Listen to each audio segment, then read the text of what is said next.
All right, what is up, everybody? It is a little past 7, but we promised you STL 316 tonight. It's going to be myself, and it's going to be the return of a STL 316 legend. You know who I'm talking about. We're going to bring him on in just a second. Wrestlemania week is here. The weekend is just upon us. You've got the WWE Hall of Fame coming up. You've got night 1 on Saturday, night 2 on Sunday. We're breaking it all down for you. Me personally, I'm hosting this because the guy that knows everything and anything about wrestling and WrestleMania is, of course, the Doctor of Style Sith. And, you know, I'm not going to waste anybody's time. Why? Because a certain someone whispered something to me, and I was able to get the video of it, and I can't ever go against what she said. Because I want to walk with Elias.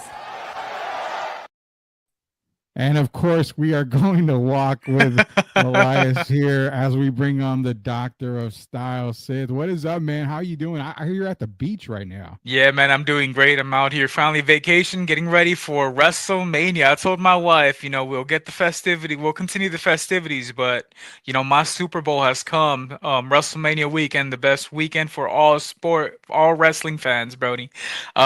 So thanks for having me. That's Rudy Campos, the fortune teller. I padded to that name because he won't. If he says something, you bookmark it, bro, because it's 10 out of 10 times it's gonna come true. So you got the Doctor of Style and the fortune teller. Yeah, in y'all's audience. I was thinking, man, I could go back to my radio days when we had my introduction on radio. I had to end up using Shawn Michaels' "Heartbreak Kid" song back on the radio, but it was the what was it? The Rated R Sports Star. I was called the Brown Bag Special. I mean, there was a lot of stuff like that. So I can come up with a lot of wrestling gimmicks as there, but nothing is better than the Doctor of Style Sith, man. WrestleMania is upon us, man. And we've got everything from Hall of Fame to some great matchups. The overall aura of WrestleMania 41. Give everybody that aura, that feeling going into this weekend with everything going on before we break it down. Give everybody a little bit of how Sith is feeling going into WrestleMania. Man, so us wrestling fans are ecstatic. WWE is all about long-term storytelling, right? You have Roman Reigns, Rollins, and CM Punk their story finally comes to a conclusion tomorrow night, I believe. You have the Doctor of Thugonomics, John Cena, going to break Ric Flair's record. That's not a question. That's a promise. I'm selling y'all Cody Rhodes, Cody Crybabies. Y'all get ready for that. Man, WrestleMania is at its peak, especially with all these crossovers coming out. I see my boy Jacob Eric from Grading the Market is in the chat. Oh, yeah. We even have top cards, collaborating with the Cactus Jack collection. We have Travis Scott dropping merch. Man, wrestling is at its peak, especially with all these collaborations going on. You could catch superstars in, every popular night talk show. The Pat McAfee show is at its peak too. He's on WWE Raw, if y'all didn't know. Let's see. We got video games coming out. Just like I showed you earlier, Fortnite has the Cody Rhodes and Undertaker skin. So if you weren't a wrestling fan before, this is the weekend to become a wrestling fan. And don't worry, if you don't know about the stories coming on, that's why your boy is on the show. That's why we brought it back. I told Rudy if we have to hype up WrestleMania, because a lot of people ask me, so who's this, who's that, why are they fighting, who's beefing, are they cousins, brothers, lovers? I don't know, but I'll break it all down for you. That's why he's back, man. The Doctor of Style Sith. You can follow him on X at Sith the Hill. Follow me on X at Sweep the League. You know what? Let's start building this WrestleMania preview. And the best way to do it is by, of course, our sponsors, MCS General Contracting. Leha and the boys out there doing it right the first time, every time. They are building a better San Antonio, one project at a time. And guess what? They are helping us build this WrestleMania preview. Let's not waste any time, man. We're going straight into night one of WrestleMania. You see the card right there in front of you, man. Man, if you're a wrestling fan, you get chills. You get chills looking at that card. Already looking at, a card that is already going to just launch a fantastic weekend. Let's start with one match here. You've got El Grande Americano, Rey Mysterio, a singles match.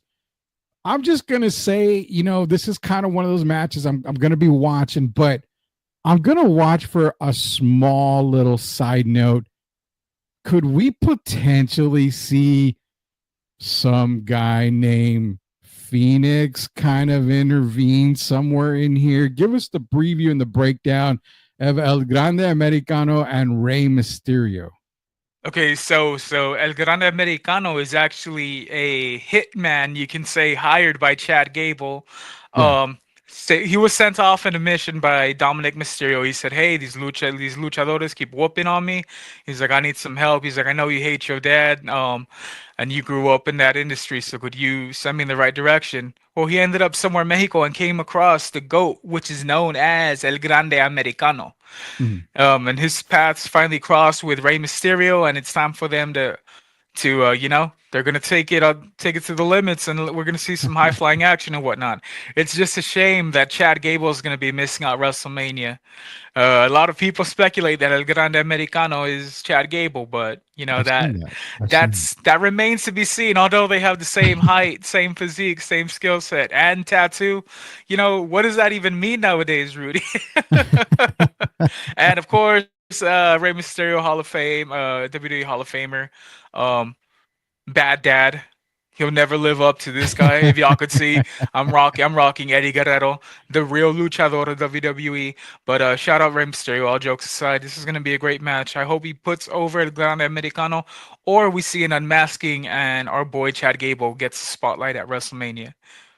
Man, there you go. That's our first breakdown of Grande Americano, Rey Mysterio. Who do you have winning in this matchup right here? Now I'm going for El Grande Americano, but Rey Mysterio is gonna unmask him out of pure pettiness. There you go, man. Probably because he got unmasked back in WCW against Kevin Nash. For all you old timers out there that remember that, that's gonna be a good match. If that's the one that's starting us out, that's gonna be a good match. Let's go down to the tag team. Go ahead. You got something? Yeah, I think I saw today they're actually going to start off with a World Heavyweight Championship match, which has a lot of people upset. If you want to introduce that match, and we'll break it down. Jey Uso, Who? Jey Uso and Gunther. You really think they want to start with that match? That is a massive matchup right there, man. Massive match. You know what? Let me do this. Let me save that one because I've got a crazy twist. Alrighty. On that match that I want to ask you about. Let's go to the tag team match here. The War Raiders, Eric and Ivar, against the New Day, Kofi and Xavier Woods. It's a tag team match for the World Tag Team Championships here. Honestly, on the tag team part, I haven't really followed much of the War Raiders. Give me the breakdown on War Raiders and New Day. Man, so the War Raiders, once Viking Raiders, right? They're pretty good. Ivar, the big dude, the bigger man, he's pretty agile. I like their reign personally. A lot of my friends say they're just a big snooze fest, that gimmick doesn't work. And on the other end, you have the heel New Day, which this would be their first time winning the titles as a heel, and I'm all for it. I think they're well deserved. What I would like to see happen is them lose, not get the titles because of interfering Big E. They publicly shunned Big E a few months back on WWE Raw. Everyone was excited. They're like, "Oh, Big E's gonna bring them together," and they decided to give him the boot. So if Big E could come out and cost them the title, it'd be perfection. It'd be the ultimate FU to the New Day by the babyface Big E. I know I really dig the heel New Day. In my opinion, they that cartoonish act just wasn't working for me. They had some killer gear when they came out of Mania in the dressed as Dragon Ball Z or Ninja Turtles, but it just wasn't hitting anymore. They were getting left in the spotlight. WWE's tag team division is unlike any other. So yeah, my prediction: New Day loses, even though I wouldn't want them to, because of interference of Big E. Viking Raiders, like I said, there's not much to say about them. They just gave them the titles to make them feel good. My twist on this could be, we're talking about Big E, and of course, you see how the New Day has shunned Big E lately. You're saying he could come out, cost them title. What if it's the flip side? What if they're throwing us for a loop and He they're comes back and shunning helps them. Big E, and he comes back and helps them win that tag team championship? I mean, again, we are talking WrestleMania. Crazy stuff happens all the time.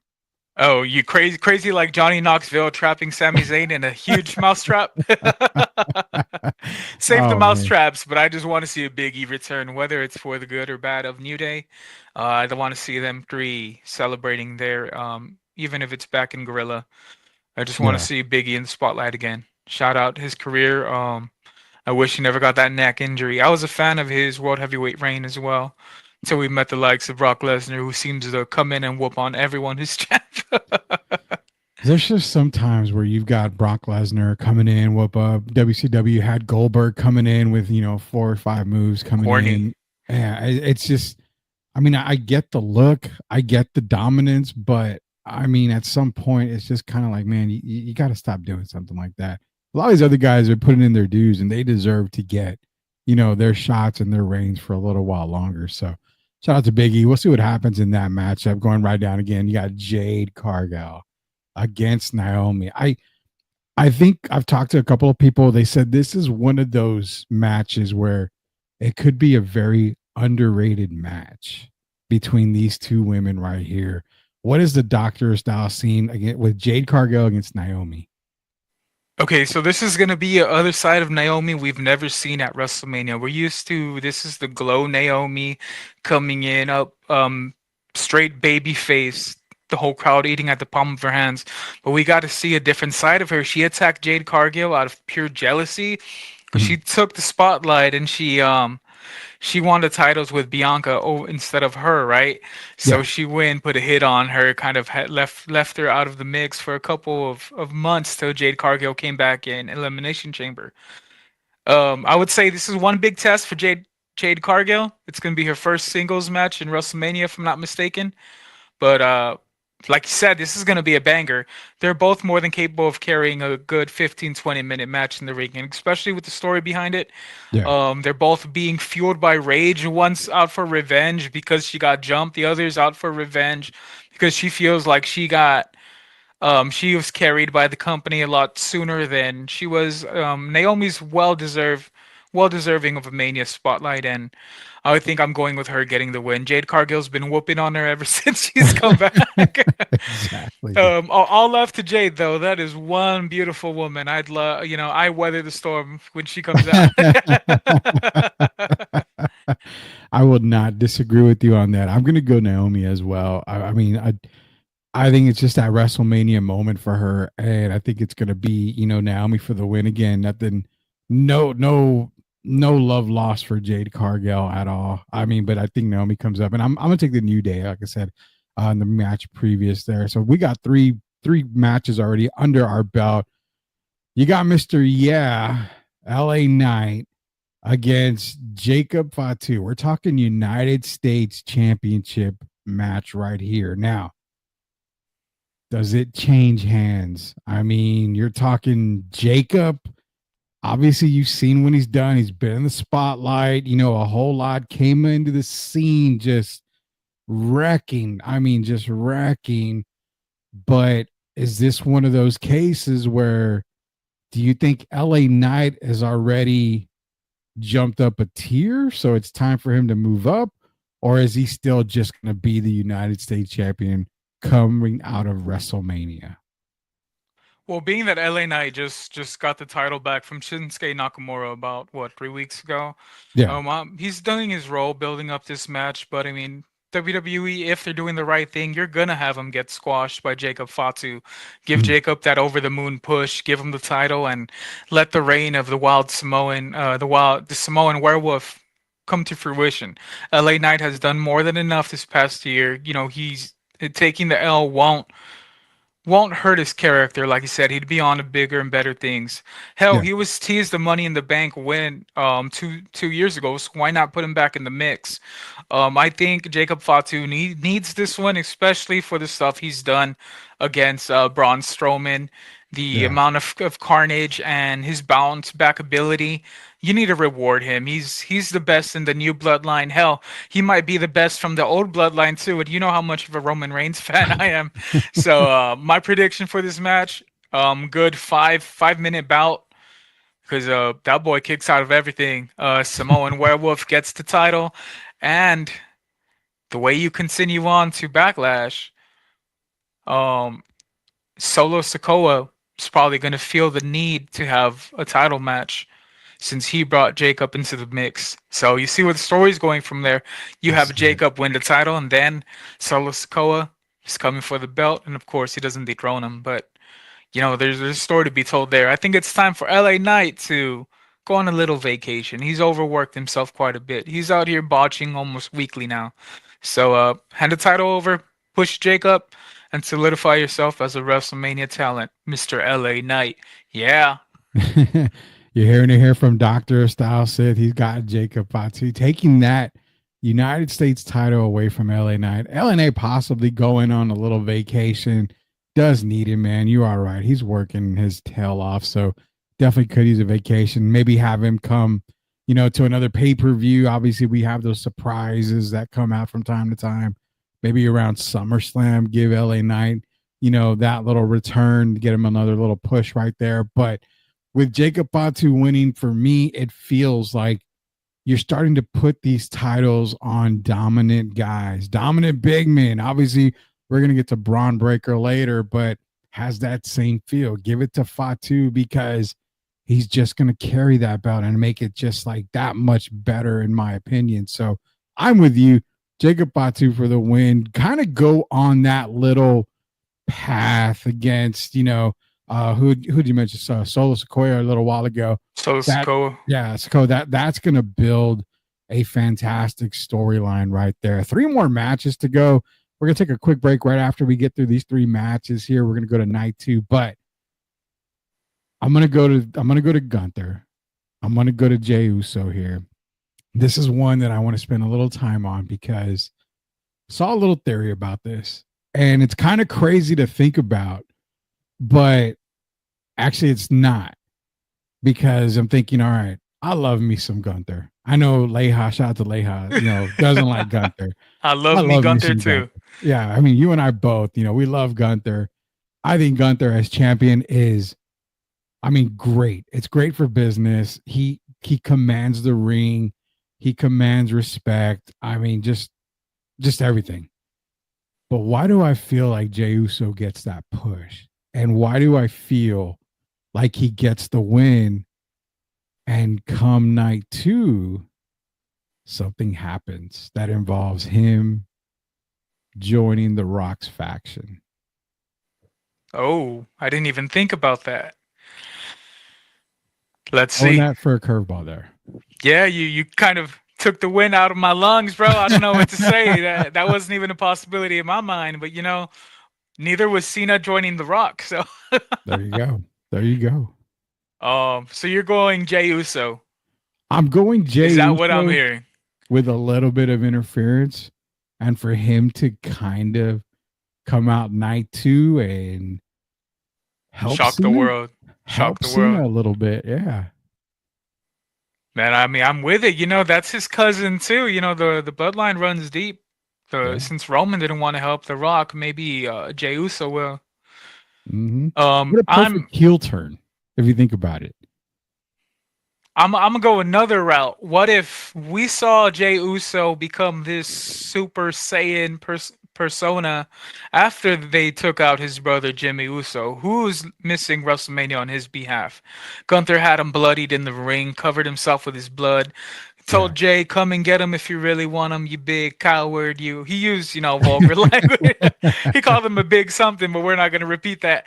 So he was whooping on Jey Uso, said, you're just you're a boy amongst men. I am a god. You know, you are Jeez. beneath me, Jey Uso. Mr. Yeet, Mr. Super Kick Botch City. I like the guy, but I'm not in love with the guy. I don't want him anywhere near the title picture. The World Yeah. Heavyweight title championship at that. So I like the storyline they brought in, kind of a Rocky Four feeling. Jey Uso saw his brother get killed in the ring, metaphorically. Right. Um, he comes out, he tells Gunther, "I'm no longer afraid of you," and he had our boy Gunther shook. That's the first time I've seen him show fear, even back when he was Walter. So I'm like, man, if Gunther's in his head, gets into his own head, they might pull the trigger on Jay.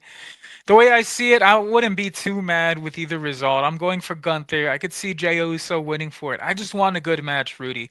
We Yeah. hyped up Uso versus Uso last year, and that had to be probably one of the worst WrestleMania matches of all time. And it's not so much that they didn't leave it all out there. It's just that their bag is so small, Yeah.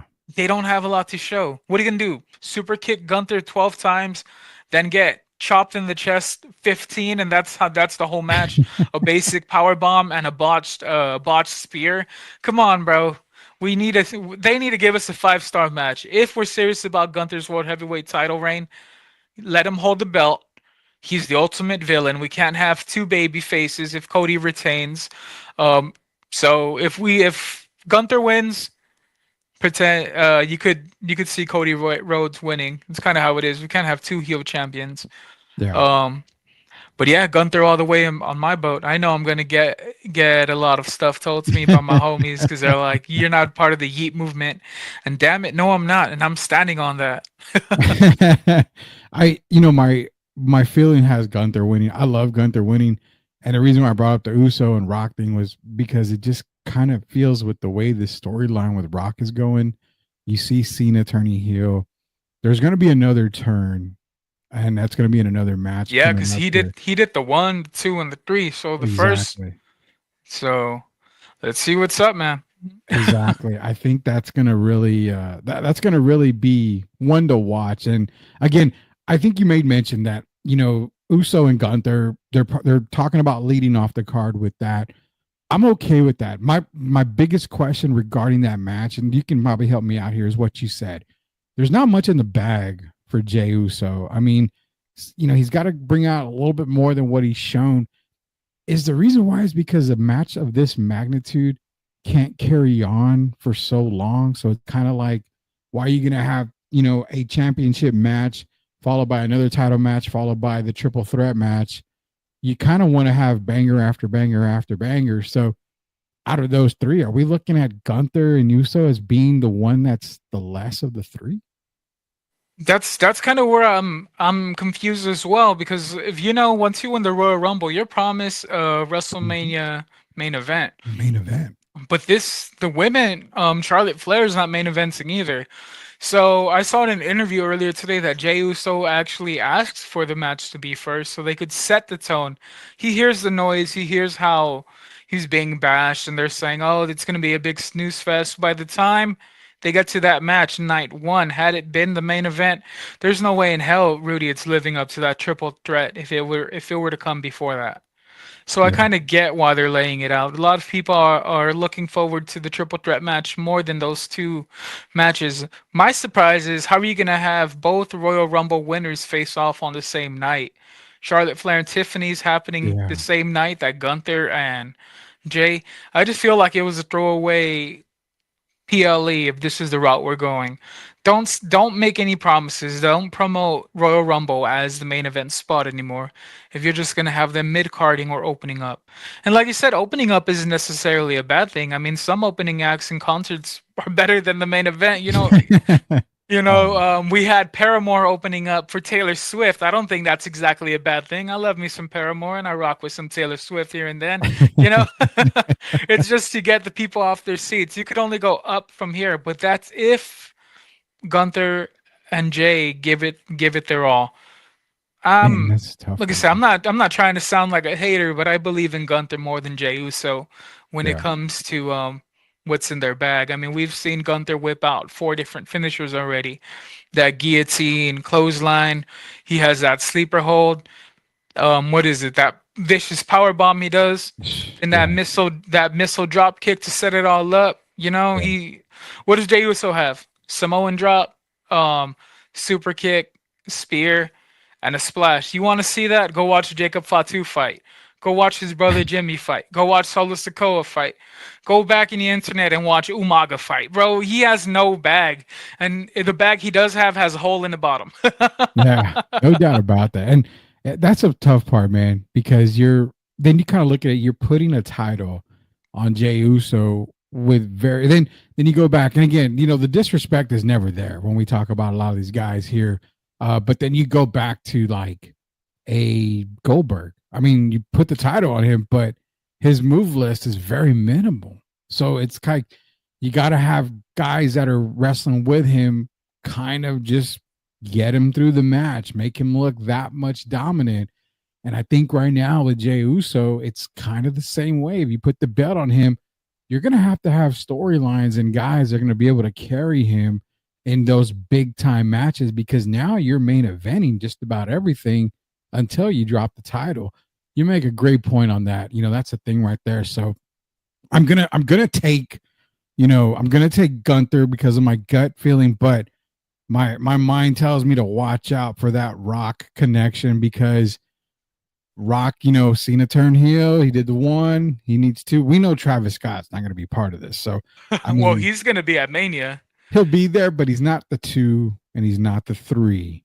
And if you're the Rock, you want champions around you. Exactly.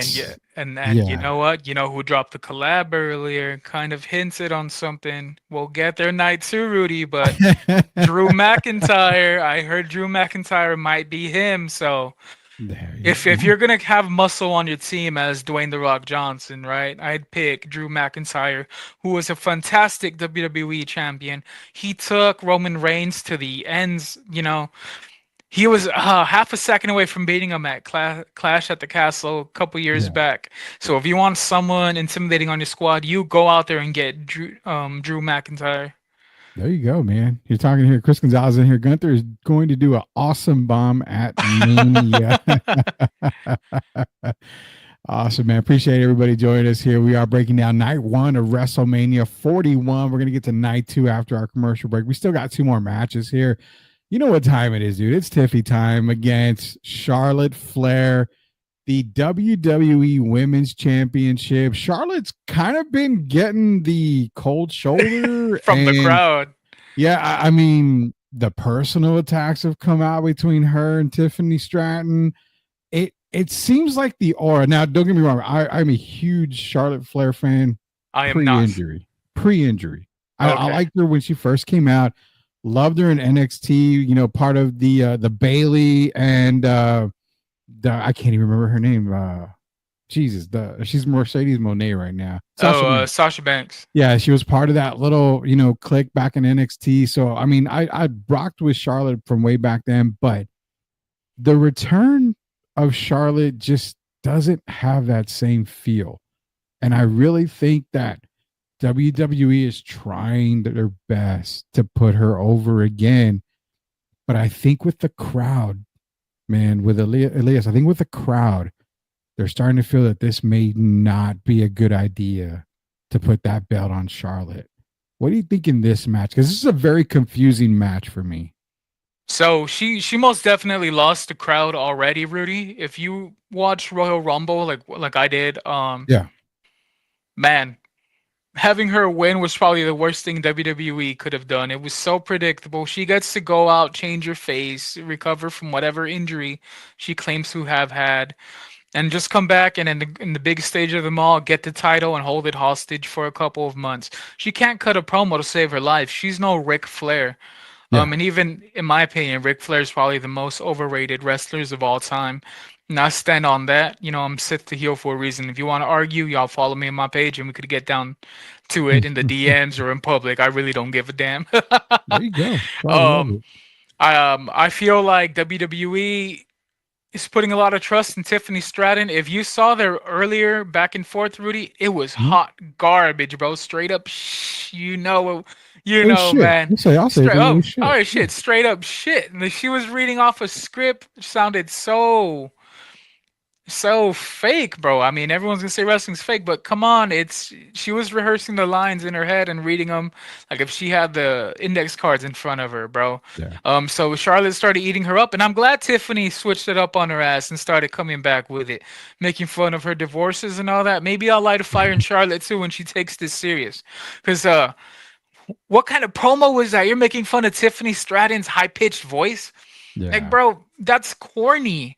Uh, well, you're telling me you didn't have enough respect to look at her past matches, find something to bitch about. Instead, you're gonna attack her for being high pitched. Um, Tiffany could have taken it there and said, "I may have a high pitched voice, but at least I remember what I look like." You know, Damn. you're lucky I'm not in the ring because I would have tore her up and down. But Tiffany Stratton, that's my beauty. She's my wrestling goddess at the moment, has one of the most beautiful moonsaults in the whole game. And I believe she's going to get it over Charlotte Flair. Just listen to that pop when it happens, Rudy. Y'all heard it here first. Tiffany Stratton is going to beat Charlotte at Mania, and Charlotte's going to be there left looking like a shadow of her old self. You know, A shell of her old I'm self. Sorry, I messed that up. oh, you are fine, man. You are fine, dude. I'm gonna agree with you 100%. I think Tiffany Stratton wins and retains the title. I think the WWE, the guys in WWE, the creative team had Charlotte win at Rumble. I think it was more of a feel event. How was the crowd going to react? And obviously they didn't get the crowd reaction they wanted, so they started to play a little bit more throughout those next couple of months. They finally realized, hey, you know what? Charlotte's not really the Charlotte of old. She's not going to get the same pop Exactly. that she did. So I think because of that right there, they're going to keep it on Tiffany Stratton. I mean, for all I care, just change it up at the end, bring in, Alexa Bliss or somebody. I don't give a damn. Make this a little bit better. It just seems like this match right here, it's already fallen flat on its face and it hasn't even happened yet. This is a Yeah, match that I'm not really looking forward to. so before we move along, I mean, Oh, the you're good. name you mentioned, Alexa Bliss. I mean, you're telling me that Charlotte is more deserving than Alexa. Exactly. Listen to her pop at the Rumble compared to Charlotte Flair's, and the fact that they're holding old girl hostage because of the whole Fiend scenario. She never Yeah. should have been partnered up with Bray Wyatt, and now being partnered up with the Wyatt Six isn't happening because where are they, Rudy? They're going on 3 months. It's Mania season. Oh, Bo Dallas had one match, and now he Yeah. can't wrestle. So the whole squad is sidelined, including a returning Alexa Bliss. I understand her frustrations. I would have much better off. It would have been better off Tiffany Stratton versus Alexa Bliss at Mania than Charlotte. And we keep referring back to this metaphorical bag. Well, Alexa Bliss has that bag. You know, Twisted Bliss and all that were beautiful, and we would have had the Fiend still being part of the show one way or another, you know, being Yeah. respected on the biggest stage of them all. Yeah. Before we get to Chris's question right here, I'm kind of thinking, do you think that if Tiffany wins or even Charlotte wins, do we do we dare get an Alexa Bliss appearance as kind of because this match needs help. I mean, like I It said, it's already does. falling flat before it starts. This match need help. It needs a lot of help. You saw the promos, you see the crowd reaction. In order to hype this up and get it going, do you think we possibly see Alexa come out as a, you know what, I'm next for this title? She needs to come out and do what Cena did and just demand that title reign, you know, that title shot. Mm, So I do see Alexa Bliss possibly coming out at the end of it and asking or demanding that she be the next one up, or at least tease it. I'm sure the crowd will love it. oh my But God. Rudy, you know who's said that, you know, they say they're retired and then their husband says the complete opposite? Where's Becky Lynch been? The man, Mm, one of the four horsewomen. My apologies, y'all. I yeah. would love for her to make her return at WrestleMania. She doesn't need another Rhea Ripley feud. Have her throw her in the mix with these youngins instead. Or if we have Mhm. Charlotte Flair win, hell, bring Becky Lynch and have her post up to her. That's the only way you're gonna get a pop if Charlotte gets the title. Give her Yeah, a deserving rival, and who better if not Becky Lynch? I agree with that. I think we could see Becky. I think we're going to see somebody, not during this match, with the end of the match. We're going to have something happen. Again, you got to get the crowd. Yeah, you got to get the crowd back up here. I'm going to give you a chance to answer Chris's question right here before we move on to the last match of night one. Talking WrestleMania 41 with the Doctor of Style Sith. You guys enjoying the preview? Be sure to drop some comments in there. It says, where does Charlotte go if she wins the title here? Hopefully back into the development stage or something. Take the title. You could take the title, keep it handy. Kidnap it for all you want, as long as you take a mic with you and you find a mirror and start practicing your shit. Because there's no way you're gonna be a good champion with these promo skills. It's like she came back and unlearned everything she learned back in NXT, Rudy. So I don't know where you go with it. She has beef with everyone.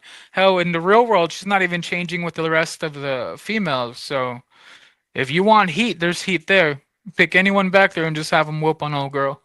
There you go. From the Doctor Style said before we got one more match too, then we're gonna take a quick commercial break. We've got the big one, the triple match.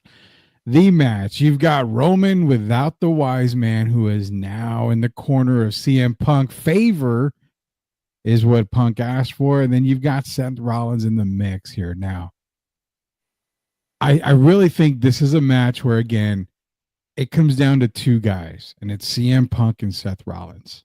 As much as I know you are a big Roman Reigns fan, I don't think Roman comes out on top. I think the wise man obviously is in favor of CM Punk. He's in his corner, but I think it's there for a reason. Personally, I think you're going to start to see the rise of Seth Rollins. And my prediction is that the wise man raises Seth Rollins' hand at the end of this match. What do you got? Well, Rudy, it's been a while since I've been up here, praising the good tribal chief, the OTC Roman Reigns. Well, before we get there, my boy Edgar, who's the biggest CM Punk fan in the whole world, and Leha, who's the biggest CM Punk hater and Roman Reigns hater, we all came to an agreement. And you'd be surprised, we all want Seth freaking Rollins to get the win. He deserves it more than anyone up here. He has character overall, bro. He needs some winning qualities. You're not gonna have Seth freaking Rollins up there, throw him in the mix and have him look like the underdog or the guy who's misplaced, right? I feel like out of them three, Roman Reigns shouldn't be in the mix. This goes beyond the Shield. You're talking about real life heat with CM Punk. So I think Seth Rollins is going to get the dub, and Paul Heyman being in there, like you said, his favor was granted. CM Punk's favor was granted. But he also owes Seth Rollins a favor now that he didn't get stomped out.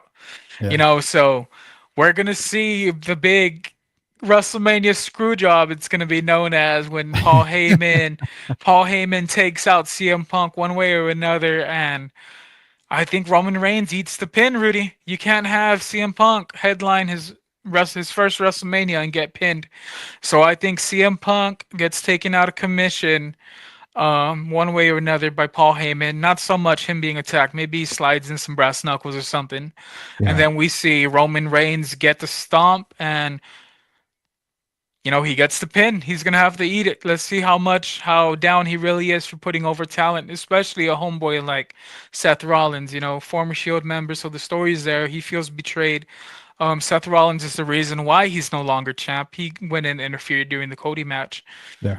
And I think it's time that Seth Rollins gets rewarded and Roman Reigns lays it down. But who knows, man? You think they let the Tribal Chief get pinned 2 WrestleManias in a row? I don't know, bro. This match, it could go either way, but I'm sticking to my gut. Y'all put money on it if y'all want Seth freaking Rollins with the win. And like you said, Paul Heyman will be by his side. I can definitely see Roman actually getting pinned again. I really can, with Seth Rollins, like you said, mentioned seeing Paul Heyman raise Seth Rollins' hand. And it's kind of funny because Chris Gonzalez is in here and he brought up the point I was going to make. We talked earlier about The Rock saying 1, 2, and he says we see a Rock sighting during this match cost Punk and Roman. Thank you. I think Seth Rollins is number 3. Okay, and there's good evidence on that, because who did John Cena get the assist from at the Elimination Chamber. Seth Rollins. A lot of people are saying, no, Rollins was fueled by hate. Even though he was eliminated, he had to take out Punk. I don't think so. This stuff just doesn't happen, Rudy. Yeah. Long-term storytelling Yeah. under Paul Levesque. It all makes sense, bro. All these little things, you put them together, it's gonna happen. Seth Rollins deliberately took out CM Punk, not only because he hated him, but just the fact that the big boss man, the final boss, told him to do so. So we might see number 3 might be Seth freaking Rollins. And man, can you imagine that? I'm so excited to go to night 2. But imagine this, Rudy. Seth Rollins is arguably the reason why Cody is champ. Yeah. Will he be the reason why Cody loses the championship? These are the questions that need to be answered, and we'll answer them when we get to night 2. Oh yeah, we're getting to night 2, man. Great thing there. I think night 1 provides where you're in a movie and you're like, there's the twist. Boom.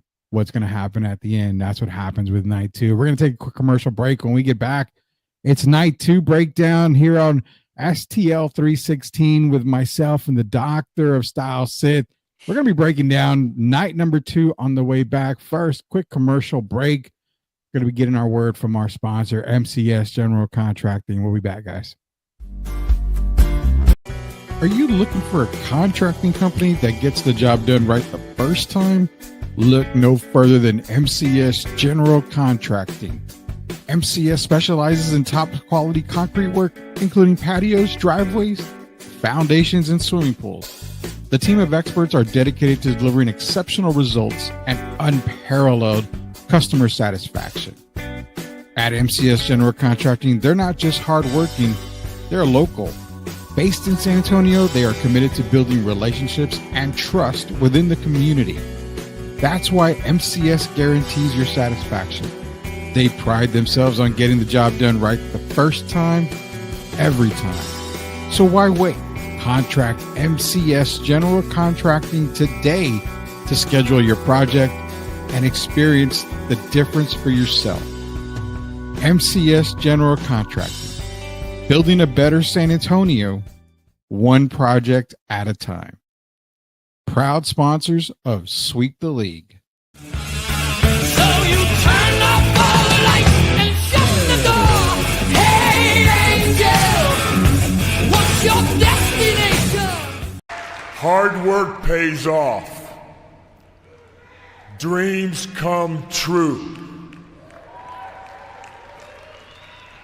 Bad times don't last, but bad guys do.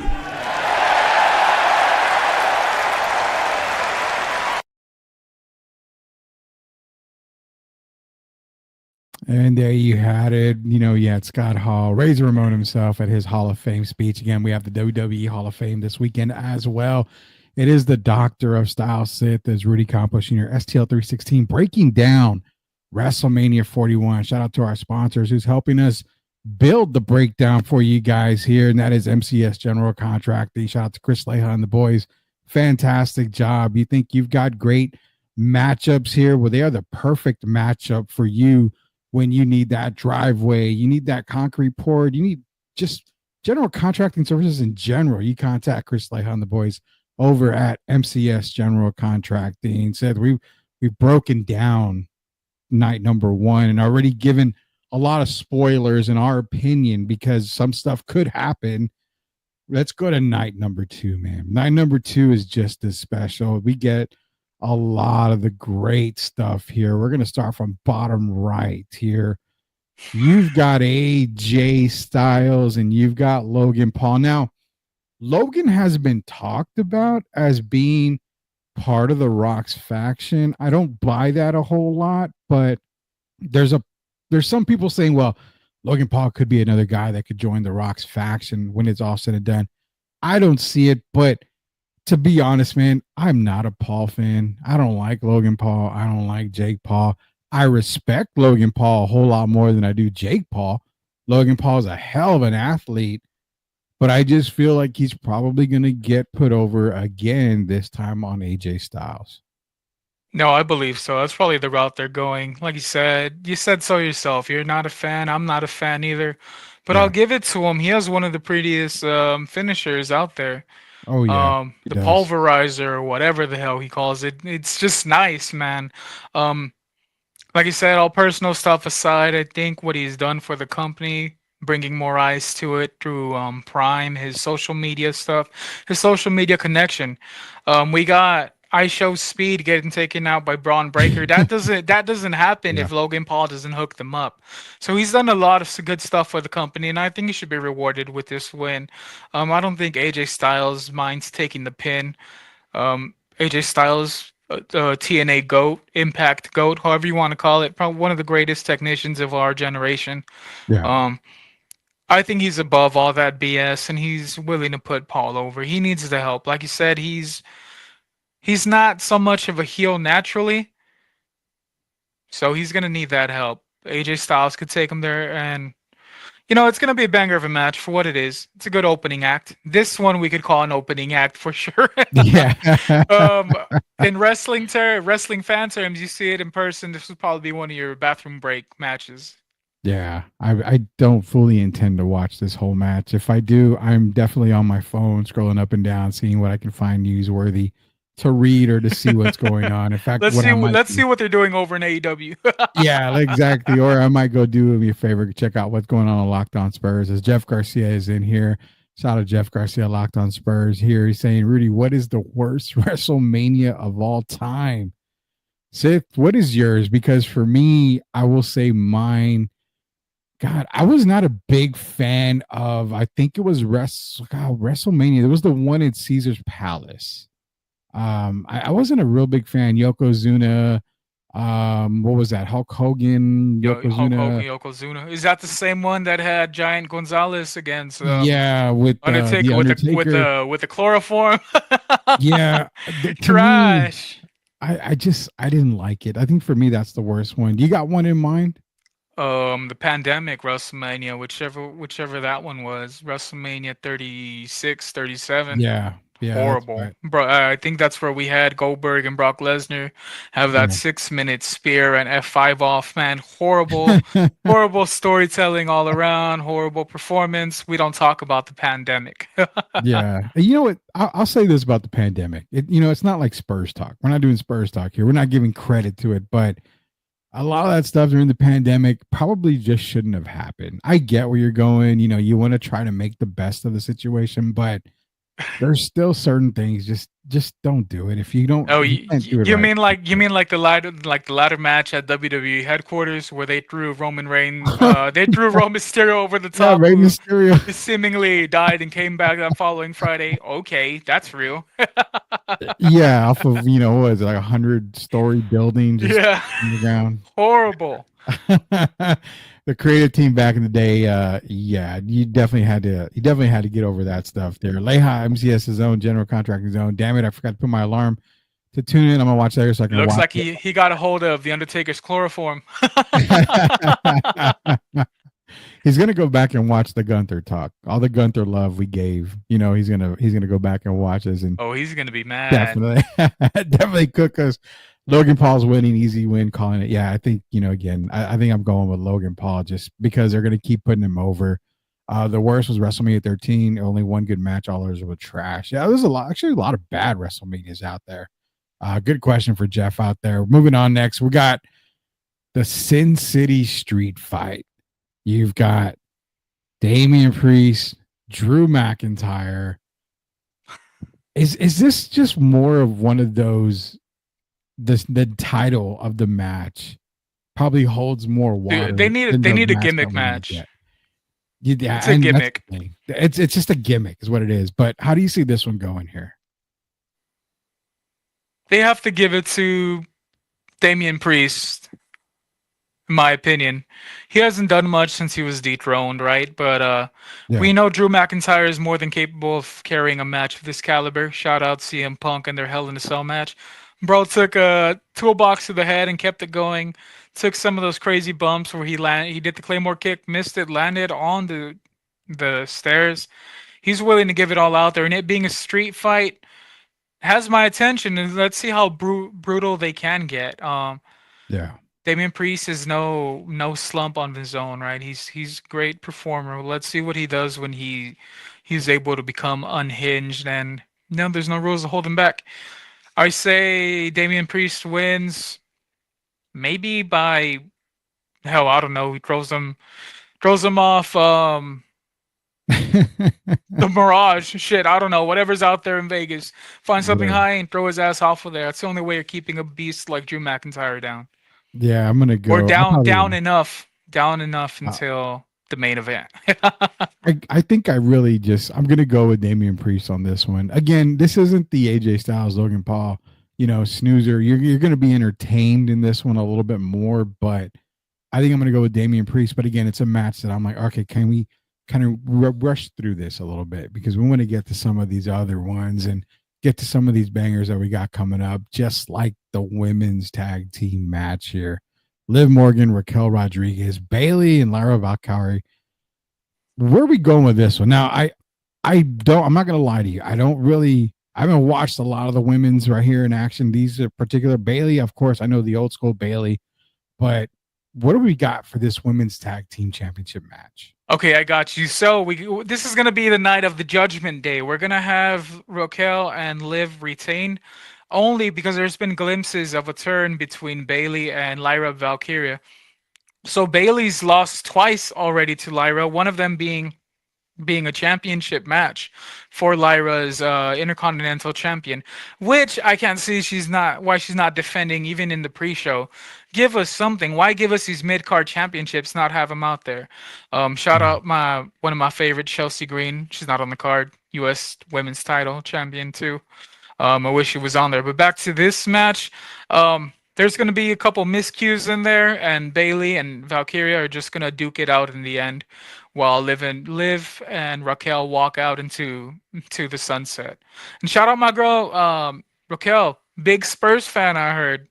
Ah, And I was able go. to see her live in my hometown.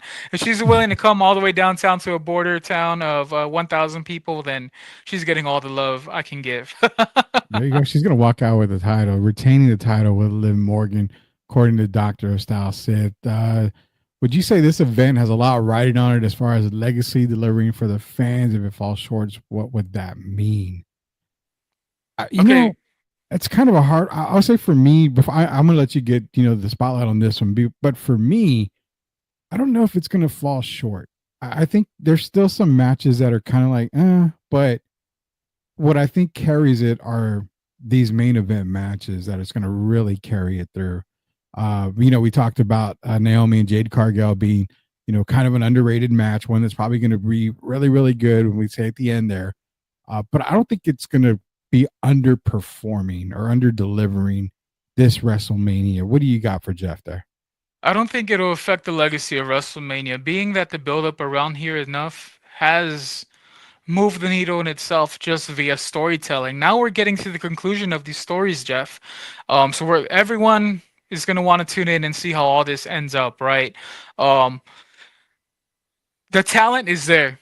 These two cards, some people are upset WrestleMania is a two-night thing now, but I think it's perfect the way it's set up. The story behind these matches are there. Just like I said, the talent in the ring itself are more than capable of carrying the show. It's not gonna go under. They're never gonna be worse than the WrestleManias we mentioned earlier before. So as long as they keep it up there, it's gonna be pretty good. And the setting itself, Jeff, they're in Vegas, has a lot to play too. There's gonna be plenty of celebrities. I heard there was gonna be some special entrances, some live performers. I forgot to mention that. In Living Color is they're teased to come out and perform CM Punk's Cult of Personality theme. That's going to be something of the past manias that's been missing. Well, we had Rhea Ripley come out motionless in white, but they're not in Living Color.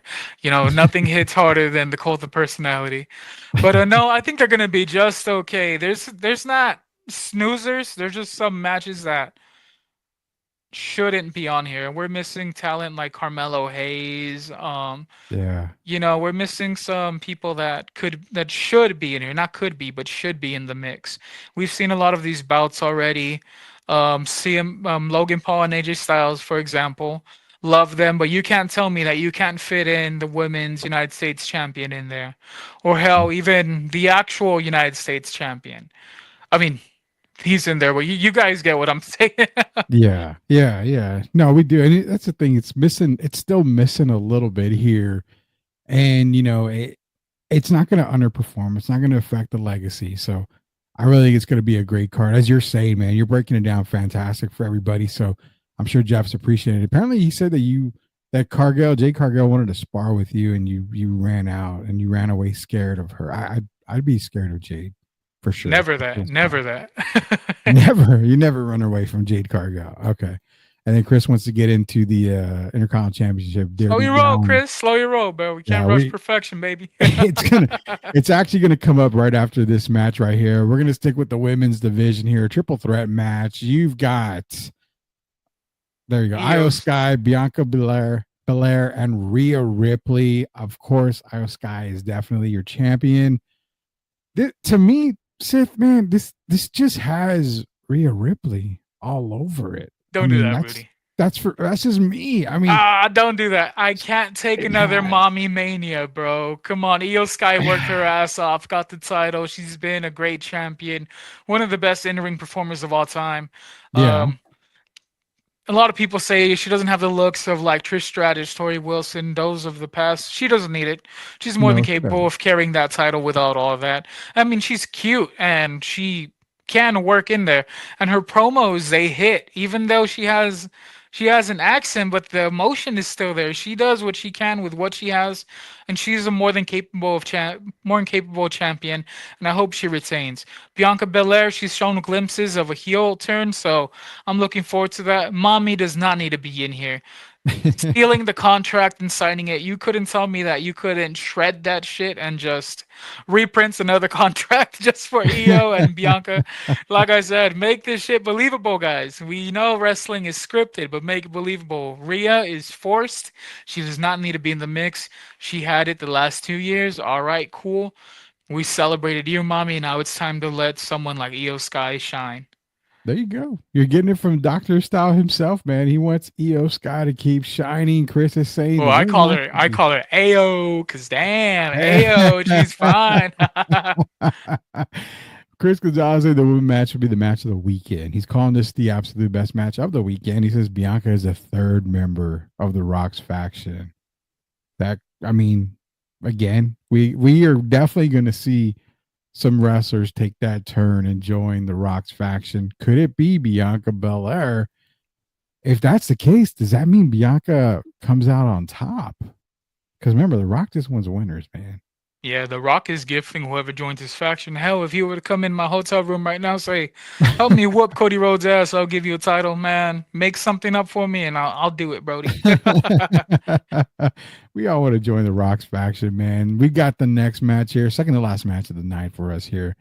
It is the fatal four-way match for the WWE Intercontinental Championship. Champion Braun Breaker, who one of the most dominant forces in WWE right now, against Mr. Penta, Finn Balor, and Dirty Dom, Dominic Mysterio. You know what, Sid? This is the one, with the exception of Balor, Finn Balor, there's three guys there that I have zero issues with walking out the champion of this IC title match. And you and I talked, I think it was last Mania or last time we did STL 316, when we both said, Braun's probably going to go in champion of something to WrestleMania. And he's probably going to end up losing because he's going to go into that next level. He's going to get ready for your SummerSlams, your end of the year pay-per-views. And that's where I feel. I think it's Dom and I think it's Penta, one of those guys walking out, because I think Braun is getting ready to take that massive leap. What do you got in this fatal four-way? Yeah, I would take the title off of Braun Breaker and start setting him up for a World Heavyweight Championship reign in the near future. Yeah. Penta, you've been fantastic, but you're just not there yet. I'm not a hater, but I feel like Rey Fenix's debut and matches since then have already outshined Penta. Penta seems like he's been hanging in catering a little bit too much, Rudy, if you know what I mean. He's kind of slowed down just a little bit.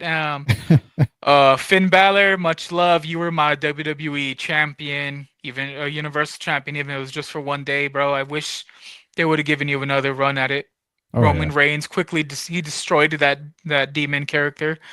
But if I'm gonna pull the trigger on someone, it's gonna be Dominic Mysterio. Let's give him the title, and let's let Finn Balor take the pin. Give him the Judgment Day too.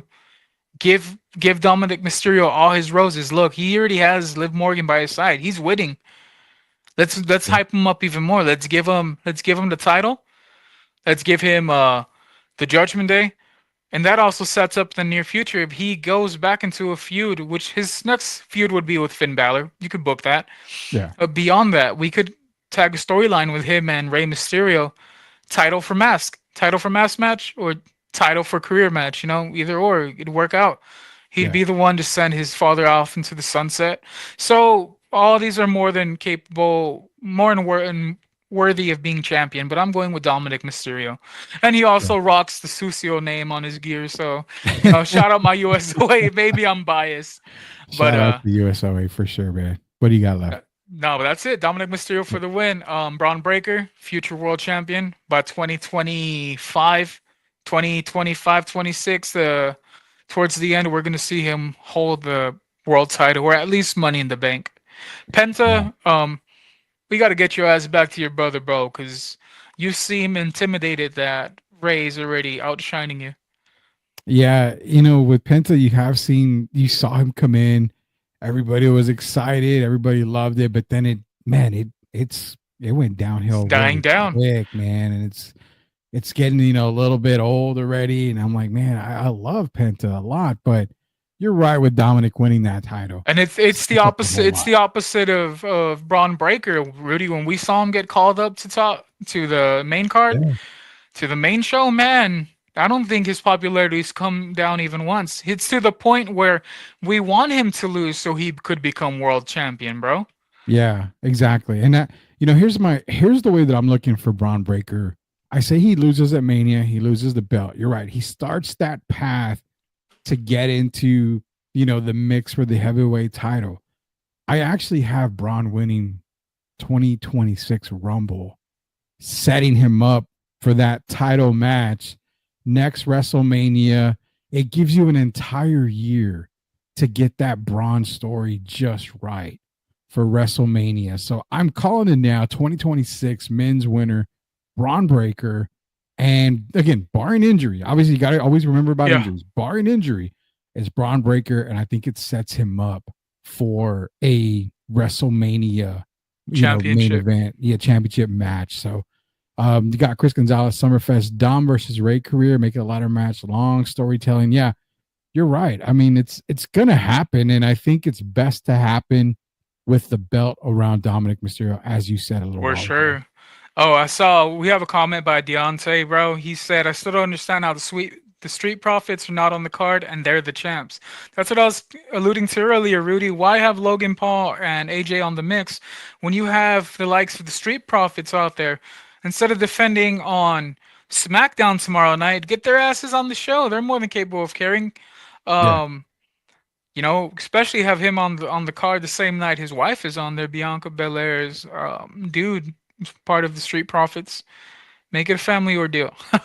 Yeah, I get it. And Deontay, I apologize. Those, for whatever reason, Twitter comments were at the top. So if any of you are leaving Twitter comments, they're up at the top. I'll get to you here in just a little bit. He did say, like you said, I still don't understand how Street Profits are not on the card and they are the champs. And he also said, funny thing, AJ versus Logan will actually be good. For me, it's one of those matches where I kind of already, and everybody feels like we talked about, Logan Paul is going to get his due again. He's going to get put over again.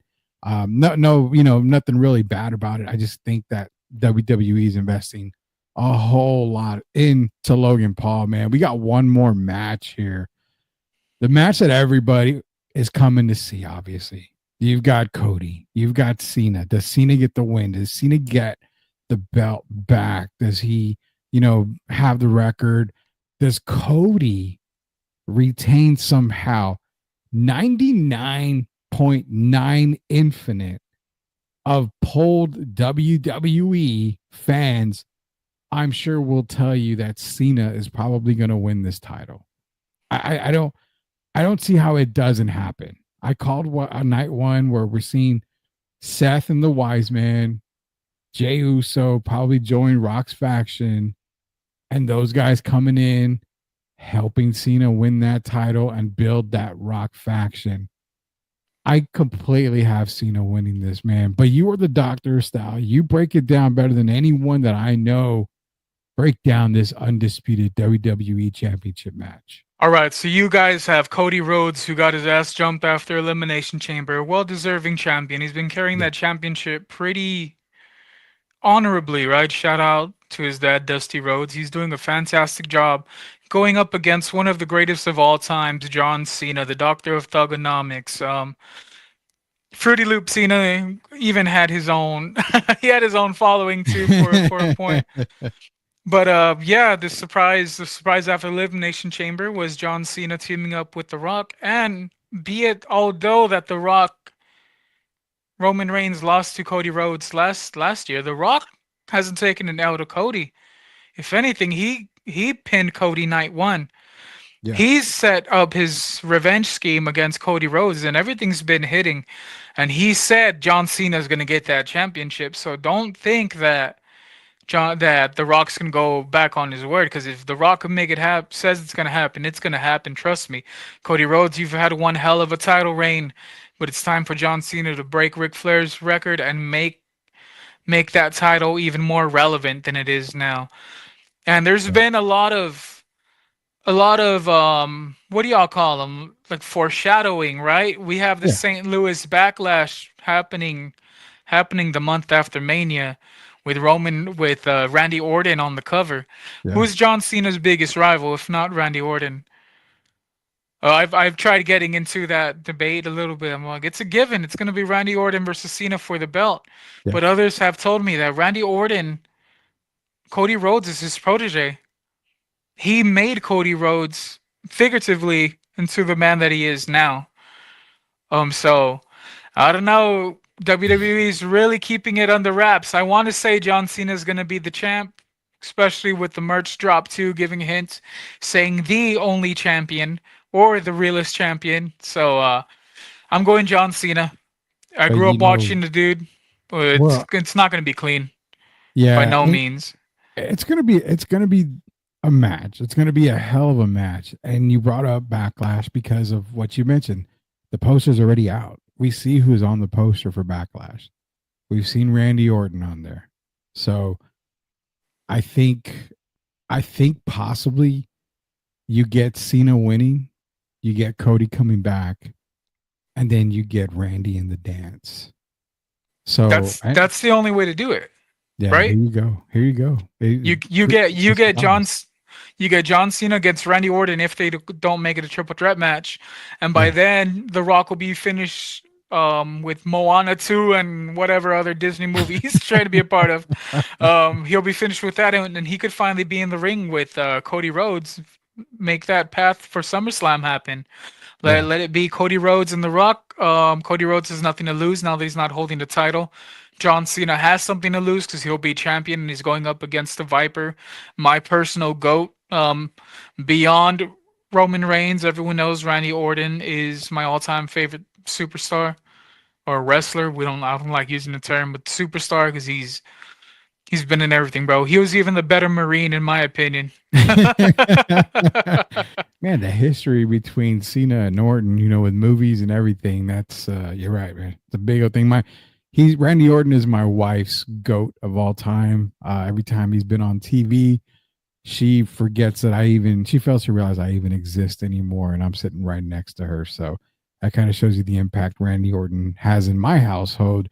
Jeff's wanted a good question for you, man. You know that there's golden eras in sports. How would you classify today's era of WWE? Golden era of WWE or something different today? I think the golden Hulk Hogan. Yeah, the golden era is Hulk Hogan, or at least what I was able to live through. The Attitude Era would be my golden era. What do we call this now? We'll just call it the transitional era, Jeff, 'cause we don't know where it's going yet. Especially Yeah. with the Netflix deal and all these TV deals in the mix, it's been more cinematic than anything. You have killer you have killer production promos being shot in 8K and produced like short films. So I don't know what would we call this? The cinematic era, Rudy? What do you think? Yeah, I like that. The cinematic era. I think the golden era is probably, you're right. I was thinking about Hulk Hogan and Warrior and those guys. I think that's Oh, the that's silver. the Coke era. No, I'm playing. Bad joke, bad joke. That is the drug use era The that we drug used use to have era. back in the day. I would say that's like the silver era of wrestling. I think the gold era is the attitude era. The WWE will never get back to that era where you had Stone Cold, The Rock. I mean, that era was just, I mean, you had Generation X having girls flash them, in Yeah. live events and being shown on TV at that blurred out, but it was still being Hangings, shown. murders, Yeah, all this exactly. stuff, dude. You had Val Venus almost getting his wang chopped off. I mean, you had a lot of stuff Yeah. in that era. So that was the golden age of wrestling. And right now, I think you hit it around the head. It's the cinematic era of wrestling. And that's exactly what I agree with you on that. It's film meets wrestling, and it's done pretty damn good. And it's also, you could also say that the Lucha Underground was probably the setting stone for this type of stuff, Yeah. because before them they weren't going all out with the cinematography and whatnot. So yeah, Jeff, we'd call this the cinematic era. It is the cinematic era of wrestling. Man, Lucha Underground. This is every time you and I are on the show here, we always It bring gets up brought Lucha up. Underground. I love it, man. Lucha Underground can never be duplicated, man. Never be duplicated. But what we're gonna do some closing thoughts here. We've covered all the WrestleMania. We've got obviously the WWE Hall of Fame. Shout out to Lex Luger finally getting in to the WWE Hall of Fame. Natural disasters, Michelle McCool, Triple H finally getting in. You've got the match moment going in with Austin and Bret Hart. You've got the legacies going in as well. Quick thought on the WWE Hall of Fame, and then we're gonna get our final WWE WrestleMania 41 shots. What are your thoughts on the Hall of Fame? So the Hall of Fame this year is probably going to be one of the most emotional ones since the Ultimate Warrior being taken in and then passing the following week, if I'm not mistaken. But the story behind Lex Luger, man, he's been through hell and back, and I feel like he should have been inducted years ago. But it's all the stuff happening prior to the event that has me emotional. He's been out there practicing with Diamond Dallas Page. He's committed to walking on that stage, Rudy, and us knowing his backstory, when we see him up there, it's just gonna break us. Shout out the national disaster, bro. Without them, big men like me wouldn't be so confident to be working out in public, bro. You saw my video from earlier. I was out here flexing, and that's shout out to Earthquake. Had me believing that anything's possible, even for a chubby kid like myself. That Michelle McCool rubbed everyone the wrong way. A lot of people say she shouldn't be in it. It's all backstage politics. She was one of the revolutionary women in today's wrestling. If it wasn't for her, she made a big part of it. I don't know, a lot of people sleep on her. Lei Kuo was actually one of the greatest women tag teams of all time, and she made one hell of a Divas champion too. To say she's undeserving is wild, bro. She deserves it. It just happens that Mark Calloway, not the Undertaker, Mark Calloway had something to say and all that. I mean, I don't know if you've been following that new developmental show they have, where they gave Mickey James a boot in season 2 to make room for Michelle McCool. And like a lot of people heard that news and they know Mark had a lot to do with it, so they think that's the only reason why she's in it. But no, she's more than qualified. A lot of people are tripping. Yeah, she definitely is more than qualified. And I think we brought it up last night when I was talking to Gio on Sweep the League TV. She does have the accolades, and she was one of those women wrestlers that she was a pioneer during that era. Yeah, she pioneered everything in. So more power to her to get in. I don't have any problems with it at all. Triple H, what's your thoughts on Triple H? I have my thoughts. I want to hear yours. So obviously, I think I put Triple H more in with factions, with Evolution, with Degeneration X. Triple H by himself, great wrestler, had really good title reigns, but not the very first person on a Hall of Fame list for me. I think, like I said, I think he was a better stable guy, is what it is. I'm not taking nothing away from his wrestling. No. I get you. You. But I think his biggest moments were part of stables, and he could carry a card, he could carry events, and fantastic wrestler. But for me, the popularity was when he was in Degeneration X, when he was with Evolution. It's like the stables are what made Triple H that guy. So that's my personal opinion. Very well deserved to get in on his own, primarily too because of where WWE is going now. He's engineering this new era of WWE. So I take that into factor as well.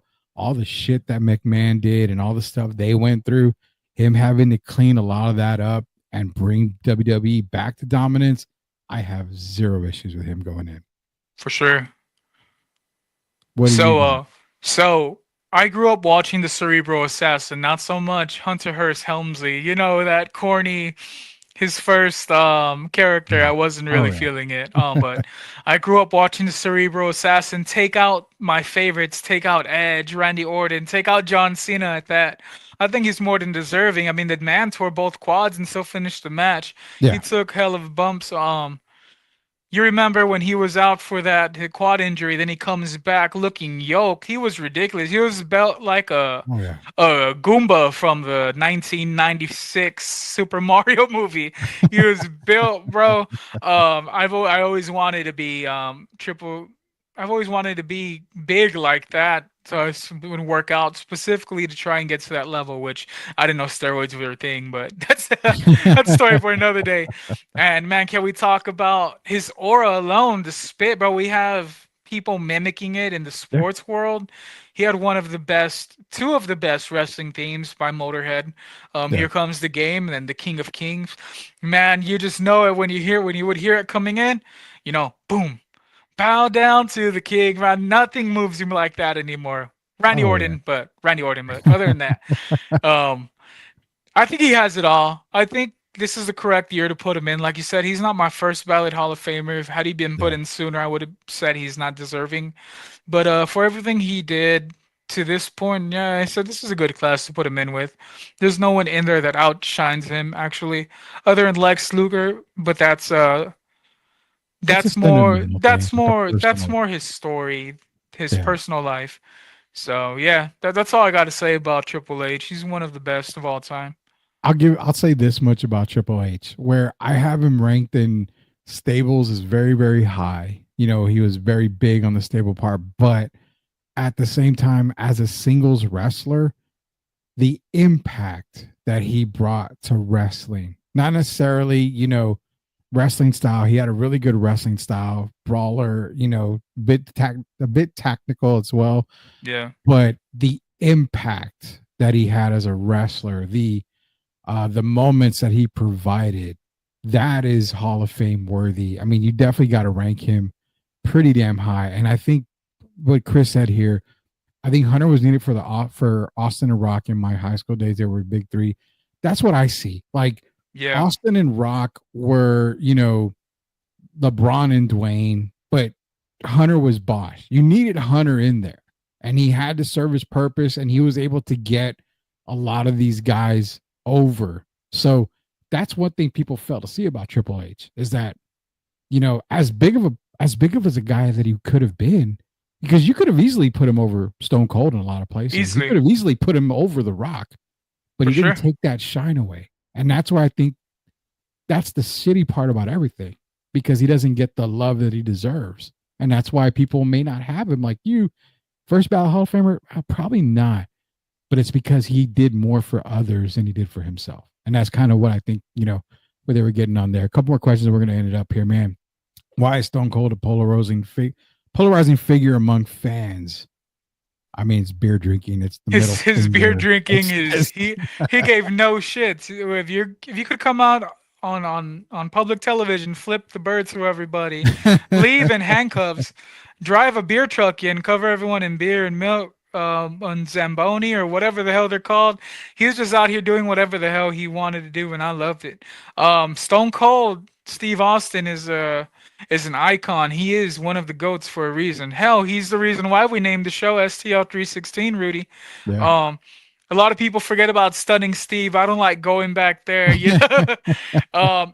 And let me tell you this, Jeff. Stone Cold Steve Austin changed the game, and he wasn't even wrestling for that long. A lot of people remember his matches and whatnot. He was only around for about 10 years as Stone Cold Steve Austin. A lot of people don't know that. They think he's like, oh, he has all these thousands of matches put behind. No, not really. He's just came in, changed the game in a short while. Because 10 years in the wrestling world is a short time. Yeah. So yeah, Jeff, he's just an icon. When you think of wrestling icon, I don't think of Sting, even though that's his nickname, or Hulk Hogan. The GOAT to wrestling is always going to be Stone Cold Steve Austin. He was the whole reason why I was able to say shit and not get in trouble growing up. Shout out to my mama. Today's her birthday. She was a big wrestling fan. She's the one that put me on. Shout out to her. I hope she's kicking it with Eddie Guerrero this weekend watching WrestleMania. Watching her boy watch WrestleMania. Oh, man, I'm sure she's up there looking at you right now. Look at me breaking down WrestleMania, man. Like my dad doing that same thing up in heaven. Yes, there, sir, so bro. Yes, sir. Very proud of that, man. The whole Stone Cold thing was funny. He came in as the ringmaster for WWE. And what's crazy is you go to your icons, like you said, Sting, Hogan, these guys, but nobody did more doing less than Stone Cold did. Exactly. For wrestling in general. So, I mean, Hogan brought the vitamins and the prayers and, all this stuff, which was cool. But Stone Cold said, you know what? Hold my beer literally and let me turn the wrestling world upside down on its head. And Jeff is wondering about steroids, man. I know we got to get out of here. So you get one more comment here. Jeff is Austin 316 shirt is still number one selling. Yeah, I mean, it's still number one selling shirt, period, out there. Your thoughts on WrestleMania 41, dude? So to close it all out, I said it earlier. I think the Rock stable gets born this weekend. You've got Cena in there. I've got Seth Rollins and Paul Heyman joining the stable to make it that much better. My surprise is Jey Uso joining that stable as well. You've got really a new big time bloodline sort of right there, getting, through The Rock, and, Cena and The Rock have the movie history. Seth Rollins and Paul Heyman is the next big thing coming up. Jey Uso has the ties to The Rock. That's my big WrestleMania 41 takeaway.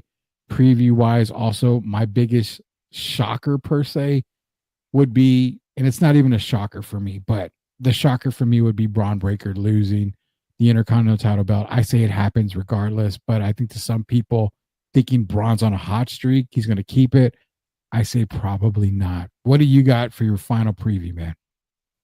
All right, so WrestleMania 41 is going to be arguably the best WrestleMania of all time, even though last year we had the best 5 minutes of WrestleMania of all time. Shout out Cody Rhodes, Roman Reigns. That's what it's patented as, and that's what we'll refer to it from now on as the greatest 5 minutes of WrestleMania. But my take, I trust in everything I told y'all today. I'm not an expert, but I do know a thing or two.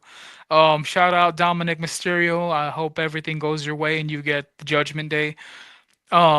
Rudy, John Cena wins it, breaks the record, hands the title over to The Rock. It's all yours, baby. Wow. All yours. That's the trade-off. That's the trade-off. Give me the record, you get the title. Let's get it. So that's my bold prediction, but I hope y'all had fun with us tonight. That's Rudy Campos Jr., the fortune teller, coming, bringing you all the heat. And y'all make sure to stick around for Sweep the League as well. Rudy, any closing comments, brother? Man, it's always fun doing STL 316 with you. I know we do it from time to time. So for those of y'all that are looking for it, we'll do it from time to time. It's not an everyday type thing. So I do appreciate Seth always join us here. He joins Jacob Eric as well for some Sweep the League talk from time to time as well. But yeah, man, I mean, it's been fun. It's always fun talking wrestling with you. It's always a blast. We have a lot of great comments, a lot of great people that are always jumping in here. And as far as STL 316, it's going to be rebroadcast tonight. We're taking Sweep the League TV off tonight because we want everybody who didn't make it for this show to have a chance to see it at 9 o'clock. So this is always going to be reran again for you guys. It's going to be running on Sweep the League Network 24/7. You're going to get a lot of coverage like this for 24/7. You can find me and Sith on Sweep the League Network TV with this STL 316 WrestleMania 41 preview. So for the Doctor of Style Sith, it is the fortune teller, the brown bag special, the rated R sports star, Rudy Campos Jr., all the wrestling names you can think of here. Well, until we talk wrestling, you guys enjoy WrestleMania 41, and we'll see you later, Knuckleheads.